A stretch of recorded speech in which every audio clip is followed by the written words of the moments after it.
Hello there guys, Elita Legionarii here, and today I am bringing you a 2 vs 2 game for Total War Rome 2.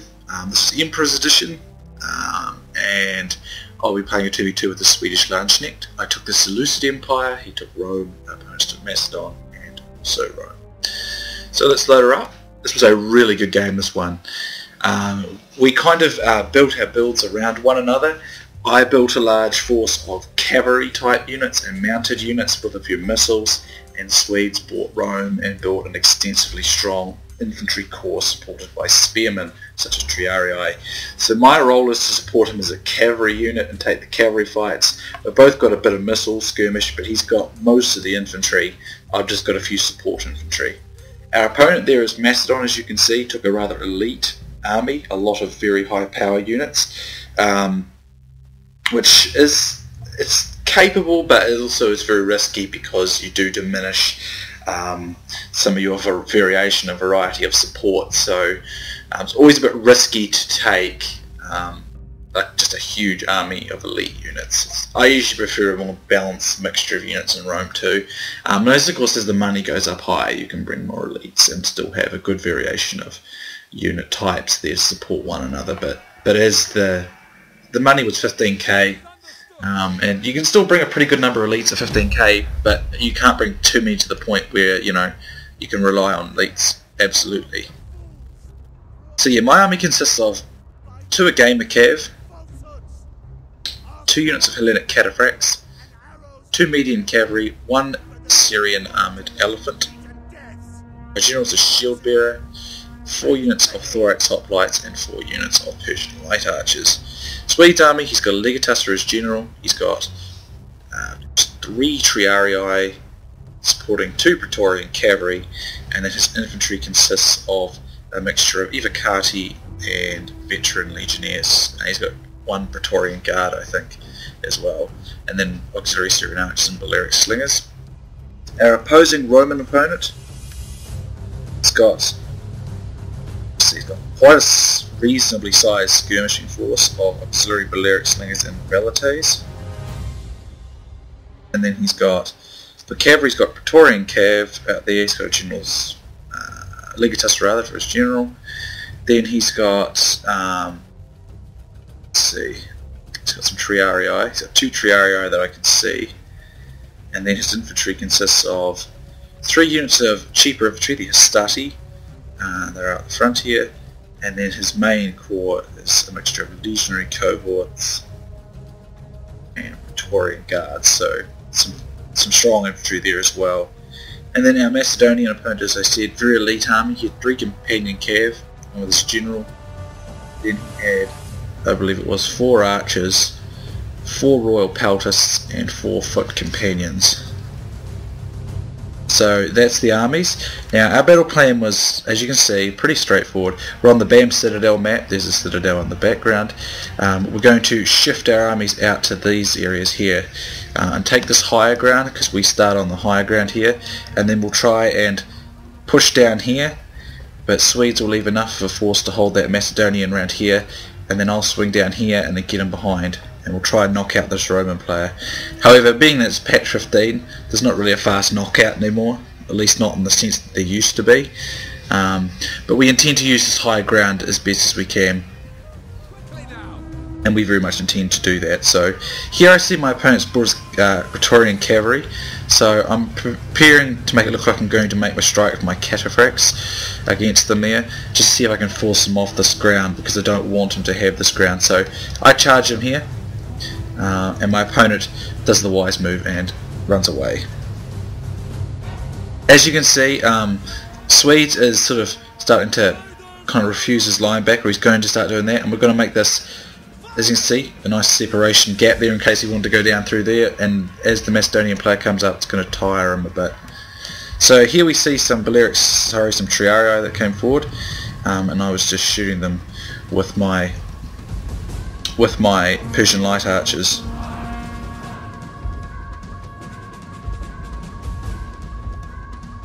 Now ideally what we want to try and do is pin down as much infantry as possible and then slice up the side with the elephants or into the back.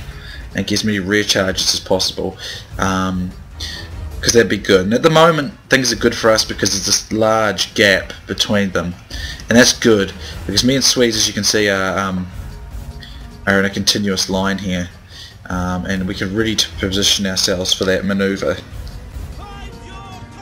So that's what we're trying to do at the moment. So at the moment I was just trying to get some of these Balearic slingers, make use of this higher terrain, as you can see. So that's what's going on there, but I'm bringing my elephants and other units back, and I left my general behind here actually, which was a bit unwise, but here I see his slingers here, and as you can see it's a few volleys and I've got him down by about 40 men, so that's worked out pretty nicely. I've actually halved them now, that's good. So that was worked out nicely, and then I see that this Triarii has now got its back turned, so I'm going to focus fire on this. Might be able to get a few kills. As you can see, I knocked down, good 15 men there. And he's still not fully formed. So, I can still get the odd little kill here with focus fire. As you can see, they're down now by 30 men, or sorry, 25 men nearly. And that's the thing, I never quite understand the Testudo in Rome 2. It's not complete like in Rome Total War, the sides are open. And if those of you who knew some Roman history, or know some Roman history, the Testudo actually covered everywhere, including the side. The only part that would be exposed would be the back here, but the back wouldn't be facing the enemy, so it wouldn't matter. So I don't understand why the Testudo has the side that's not covered, because the side was covered. It made it pretty immobile, but it made it impregnable basically. Here my opponent charges uphill with the Triarii, knowing I'm not really going to charge this, but I decide instead to go around here, threaten his skirmishers, see if I can force him back. That's what I'm trying to do with my cataphracts. They're not deliberately run into them, I'm splitting up this way, then I'm going to go with my elephants straight in. My elephants can destroy this Triarii if it's on its own, and there's no threat of it going amok. So over here, I line my guys up to throw some peeler, so that's what my guys are doing, as you can see. And Swedes is bringing some infantry over as well. He's still got his group up here, and he's just going to run back from those Macedonians for now. But as you can see, I'm now very much behind his lines, and I'm just going to come in here. I want to just quickly free up my elephants because I want them free, but then I'll send this group around to get these guys around here. Then I have one of my game of cavalry. I'm going to try and slip it through. Actually I was going to go for a circlement obviously. So that's what I'm doing here, catching out a few of his guys, but he's got Triarii here, so I need to get out of this because I'll lose it. As you can see, I've still got peeler coming in from my thorax swordsman. Swedes is not engaged yet except for a couple of his legionaries there, but at this stage here's where I find myself free, and I'm going to go after all these missile units and quickly mop them up. So that's what I'm doing now, because I don't want to stay in this because I'm tied down on Triarii. But up here, as you can see, this Triarii was isolated, and I've been able to cut it down with my my elephants there. And by getting rid of all these skirmishes, he's got no means to rid my elephant quickly, so that's good as well. So I'm really glad I found the opening to grab those guys. Swedes is now advancing forward some of his infantry. So here we see some Praetorian guards and Evocati. That'll be a hell of a long battle. But the Praetorians should take that eventually, but it will take them a long time. And I also managed to get the Roman general too. That was good as well. And as you can see, my opponent's still fighting up here, but I still got my elephants here, which is good. Here we see this companion cavalry got around Swedes' defences because I had fully engaged my guys getting his skirmishes. Our skirmishes are now in a bit of danger here, but we're focusing fire on it, and between our archers we should be able to drive it away, as you can see. But it did actually get into our skirmishes there, which was a little less, a little bit concerning. Over here I've got my thorax swordsman engaged with his with some of the infantry, as does Swedes. But we're going to push in here in a moment. At this time, as you can see, I decided to pull back my elephants here because I realised this Roman infantry cavalry is going to disengage and go after our skirmishers. So I'm bringing up my my shield bearers and some of my cavalry back to stop this. And as you see, he pushes in there, so that was a bit of a mistake on our part. We're so aggressive on our attack that we might not have covered our defense, our missile units very well there. but it's allowing us to heavily isolate down here. As you can see, I have some of my cavalry and units fighting in here. I'm not keeping my game of cavalry in that melee fight. I will disengage it because it's shock cavalry and I want to get shock charges with it. My elephants are still going strong. I haven't lost a single one yet, so that's going nicely. Now Swedes is fully engaged through the centre now.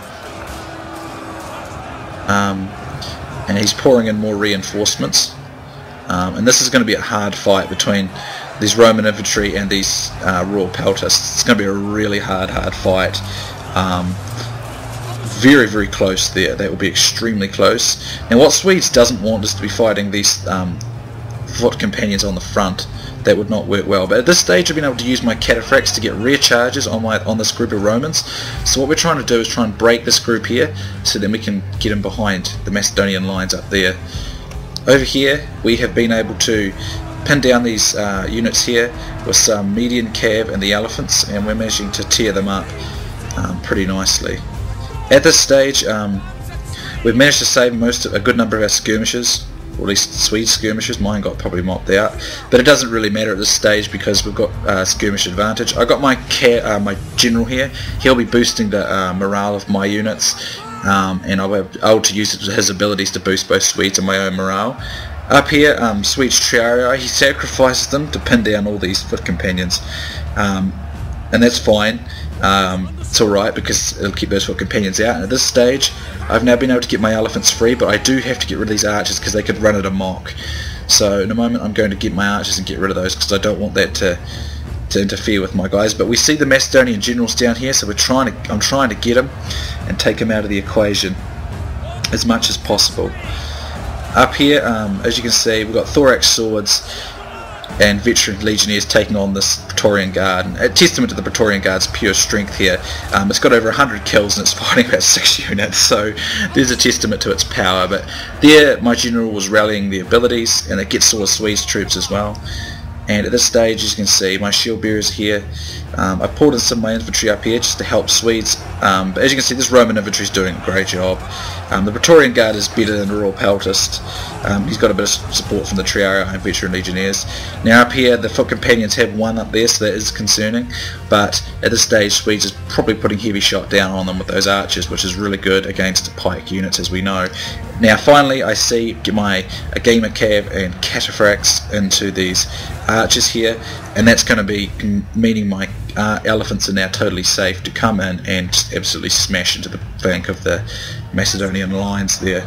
Over here this fight is still grinding down. These Praetorian Guard nearly have 150 kills, which is very impressive considering just how much they're getting attacked, and they were getting hammered and ambled against as well, I might like to point out.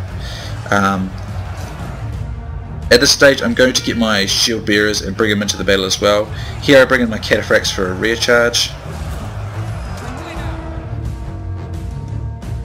and the elephants are now in behind the lines. And as you can see, I have not lost a single elephant yet, so testament to that armour there. And I mean, if you manage to, like I did, get rid of all enemy skirmishers, your elephants are, I mean, they can still vulnerable to Pila, but if you get them into the flank and stuff like this, you're just going to see some devastating effects. Let's watch the world from the top of our elephant Mahout person. As you can see, that's some really cool action, and we're managing to cut down what's left of their forces here. Over here there are some foot companions that we've managed to catch somewhat out of formation. They're pretty out of formation, but they did pin some of my cataphracts there, so I had to get out of that. But then I get my elephants right into their backs, and that's not going to be pleasant for them indeed. And at this stage these foot companions are starting to get very isolated and cut down. They're losing formation. The elephants come into the side of them here, and as you know, once the formation's lost, the pikes are much easier to kill. They do get one of my elephants, or a couple of my elephants there, because I think these guys came in on the front. That was kind of just the way the attack worked. I wasn't actually aiming on the front, but the desired effect was there. We got a mass rout on them, and that worked out extremely well. And we've pinned down some of these guys here. Swedes is on the front of these pikemen, so it's not exactly ideal, but we're going to outflank it anyway. And we're still going to have missile units here. And so yeah, a few of the elephants are dead now. My cataphracts ran to the front of it there. I wouldn't have been doing that on purpose, I don't think. Here, there we go, I'm trying to pull them around, and then they just rout there. So that was a really fantastic game. We very, very much enjoyed that. If I remember correctly, I was up extremely late when we were doing this battle, and I wanted to keep going, but I knew I needed to go to bed. So, but it was an extremely good game indeed. As you can see, I have 1,747 kills, and Swedes has 1,133 kills, and our opponents the Roman player just got slightly over 1,000, and the Macedonian player's a bit under. If you look at my kills there, all my cavalry, pretty much just except a couple of my median cavalry, did very, very well. Got his skirmishers, got multiple rear charges. Their elephant nearly got 300 kills and still had half the numbers left. So they very much paid for themselves. That's the thing, when you buy an elephant unit, an elephant unit, I think a Syrian armoured elephant's 1,800. It needs to be getting, in my opinion, it needs to be getting 200 plus kills to 250 kills to really pay for itself, because it's a very expensive unit. But in this case it did definitely pay for itself, and it was very decisive on the battlefield. And actually a few of these thorax swordsmen, look, it's 96, 82, 72, 127, given their opposition was better Roman infantry and Macedonian raw pelters and things, they did very well. My skirmishers got a little bit collected there because we probably didn't do the best job of protecting them because we're so actively trying to get our opponents, but we managed to get our opponents quicker, and I had a lot of free reign with my cavalry. So these cataphracts getting over 200, these gamers getting up around 200, this one over 200, this one 102, only these two. They probably got tied down. The Triarii, I didn't do that well. My general didn't do a whole lot. He did lose a few men to missile fire, but he did a lot of rallying during the fight, and that always helps to keep you in the fight. Have a look at Swedes here. As you can see, his Roman infantry took the brunt of the infantry battling. His archers did, missile units did much better than mine. He got them out of that danger. His Triarii didn't do a lot in the kills, but you have to take into account just how much of holding and stalling they did, and that was very, very critical on the battlefield as well. So very well done to him there with those. But as you can see, the Roman infantry clocked up some nice kills against some obviously equal quality Roman infantry as well. If you look at the Macedonian opponent, a couple of these raw pelters did well. Raw pelters are good. But overall, this army, I mean, look at these foot companions. They just did not really pay for themselves here. They're very hard. I still find pikes are quite hard to use, even on the Emperor edition. They're more of a defensive unit. If you can get your opponent to go into the front of them, they will absolutely wreck any infantry, except perhaps other elite pike units. But it's hard to get that to happen. And once they lost their missiles, they had no means to enforce that.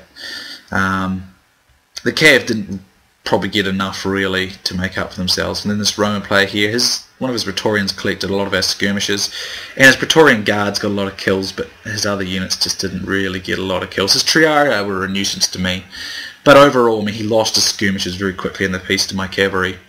So overall, it didn't really work out that well for him. We made use of that superior terrain very well.